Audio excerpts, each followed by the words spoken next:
Does Georgia actually have a chip on its shoulder? Are they, is there a real underdog mentality here? Is there a really everybody is doubting us mentality? Is all doubt real right now? What's the situation? Georgia's the number 2 seed in this college football playoff. It probably played a little bit below expectations this season. You lose 2 games. You lose at Alabama, at Ole Miss. It looks really shaky, especially during the middle stretch of the season.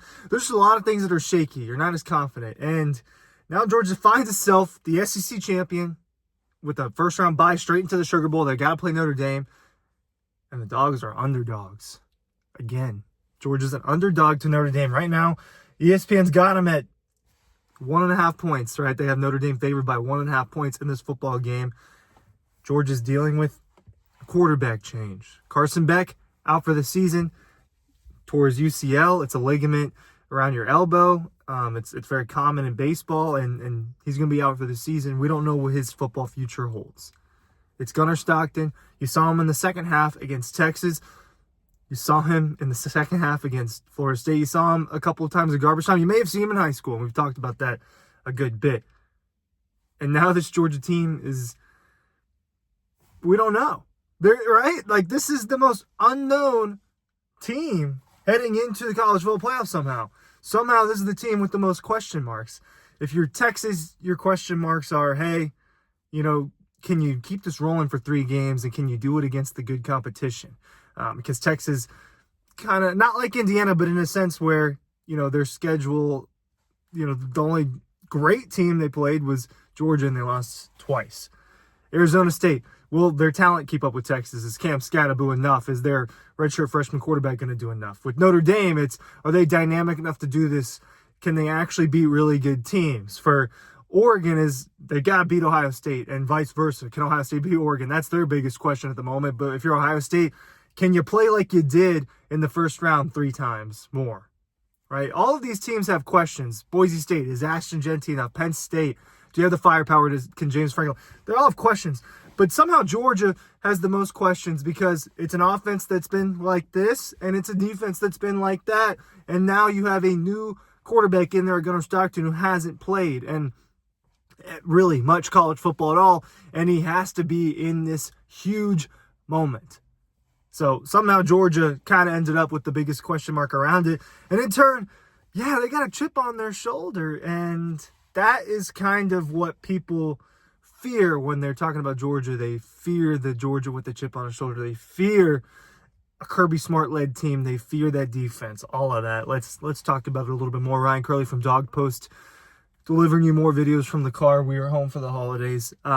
T-minus 3 days until this is the 26th. Hope you had good holidays last couple of days. Hope you had a Merry Christmas. Dawg Post crew is heading down to New Orleans in a few days. We're going to be down there delivering you content from the Big Easy. First of all, side note for those of you who also just care about Dawg Post, I've never been to the Sugar Bowl. I'm very excited. I've been in New Orleans, but I haven't been to it in this way, and I'm very excited about the Sugar Bowl in terms of what it means for us and kind of all the extra stuff that goes on with the bowl game. But for Georgia, this is an iconic matchup. This is a huge game, and everyone's now saying that they've got a chip on their shoulder and that this is a game where you should fear Georgia. That's kind of what people are thinking. Why? Georgia creates chips for its own shoulders. This is something that Georgia's known to do, that Kirby is known to do. People doubted Georgia during this season, right? They were underdogs against Texas October 19th, October 18th, right? Middle October. Out in Austin. Georgia was the underdog. And you see College Game Day and everyone picks Texas. And Kirby is known as a master motivator and a process-oriented guy that will use pretty much anything that he has at his disposal to get his team right, to propel his team, to get them going in the right direction. You saw a couple years ago with Nolan Smith. I think Dean and I mentioned this on a riding home recently. But you think about how some of it is created by themselves and some of it really is true. People doubt this Georgia Bulldogs program. They kind of do. I did. I mean, the thing about that is, though, it's not my job, and it bothers some people because this is about Georgia. This is, it's a Georgia page. We're talking about the Dawgs, and this is Dawg Post, right? But we cover college football, and this is the point is for us to entertain you, inform you, and to be honest with you. I don't think Georgia's going to win every single game. It's just not a realistic thing. I thought they were going to lose at Texas. I'm one of all the people that Kirby Smart is worried about doubting them. I was one of those people back in October against Texas specifically. Why? Why, though? They haven't played that well. This is a Georgia team that has immense expectations. It has expectations to win national championships, to compete for them, to make the national championship pretty much every year now. Because we've been doing this for a few years, and Kirby in year 2 brought the team to a national championship, and they were this close to winning it against Nick Saban in Alabama during the prime of Alabama. And they've been competing ever since, and they've been winning those games as well. That's the expectation. And the expectation people have grown accustomed to is dominating most games. And that's just the truth of it. And that is not what happened this season. It's just not what happened this season. They were kind of all over the place. You had, a loss against Bama, a game against Kentucky. You guys know the drill. It was just like, whoa, we're getting one Georgia team this Saturday, and we're getting a different type of Georgia team this Saturday. So the question is, what type of Georgia team are you getting? Are you getting a pissed-off Georgia team? Are you getting a Georgia team that's got its back up against the wall? Notre Dame is the favorite.